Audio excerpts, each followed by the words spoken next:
bài một trái một ôn cho khỏi công á còn tôm công mà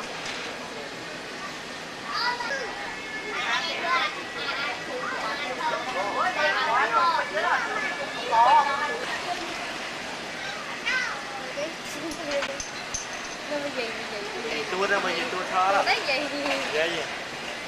bay bay gì bài gì mới bài gì mới bài gì đâu bài gì đâu bài gì nè bài dê thọt một cái tua ra mà nhìn tua thò đó đấy gì ghê gì bay bay gì bài gì mới bài gì mới bài gì